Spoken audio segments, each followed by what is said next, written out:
the balloon flowers blooming. Isn't that pretty? That's what they look like before they open up. That's why they're called balloon plants. And there's white and pink, but this is the only color that I have. I did have the other two colors, but in a move I lost them. They didn't make the transfer. So this is the only color I have left, but I have several of these now from one plant, moving the seeds around. But that one's in that basket. And then I have some in this basket that's about to bloom. And then I have some over there about to bloom. And another thing, y'all, that I found about these are when I put them on the ground, they didn't live. The only ones I've ever got to live have been in a container. Isn't that strange? I don't know if this is broke or if I just need to tie it. I think I just need to tie it. Sorry for the bad videoing, y'all. But I always see something I need to fix when I'm out here. That's my moon plant. I have it tied to that tree. Blooms at night. And this one's tied to that tree because they fall over. I think that's a weed. Oops. Throw it back there. Those are my gladiolas. Little sunflowers. But these hostas are starting to fill out, and I put all this in new like in the last month or so. All these over here are new. And then that's a white hydrangea that'll grow up real big right there in the corner. But I hadn't really done anything with this side yet, and one reason is because of the rain. So you can see where it washes right there. And I need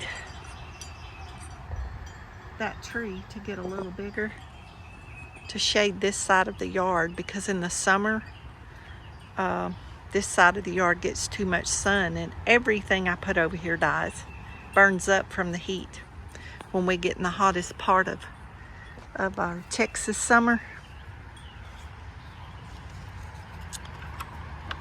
I was gonna see, we have some more Peruvian lilies blooming.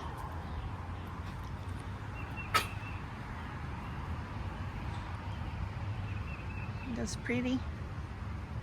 I had those at this house when I lived here before.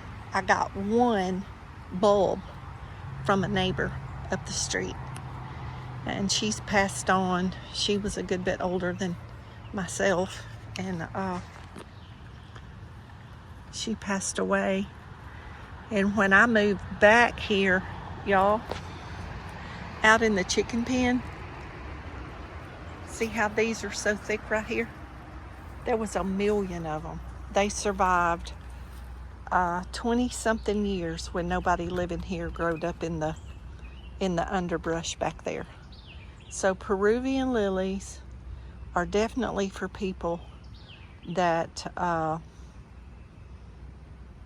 don't know how to grow flowers, because I put a few bulbs out here after Seth built this fence, which was last summer, and look how many it has multiplied to, and they're just starting to bloom. They're beautiful. But one was blooming one day when I was walking by her fence, and I stopped and asked her what it was. And she said, "Oh, let me give you one." And y'all, I have give 1 million of these away over the years to friends and customers when I was doing their hair. But the seed pod is like a fingerling potato, literally like a small potato. And when they bloom, up in the heat of the summer, they totally die back to the ground. And then the leaf part comes back up and stays green all through our winter. And then when it gets warm enough, these shoots come up, and then it blooms when you get enough of them. It's just a sea of red. So pretty. Beautiful flower, y'all. Beautiful flower. And the hummingbirds and the butterflies love them. So I have planted these all over this yard. Literally from ones that was left here from when I lived here before. Now my son's going on 46 this August, and we moved here when he was 18 years old. So ever how many years that is, do the math. That's how long back when you go through the gate behind my truck to the chicken yard, that was my backyard. That was my backyard when I lived here before. The trailer was sitting in a different position. And I had a huge deck. Like I have my big front porch, I had a huge porch off the back of that mobile home. And around that porch, like this flower bed, I planted that one Peruvian lily. And I'm so glad I asked her what it was, because now I have her memory with me all the time, as many of these plants are memories of friends and family that have gone on. But y'all be blessed. Know you're loved. Jesus loves you more. And we'll see y'all in the next video.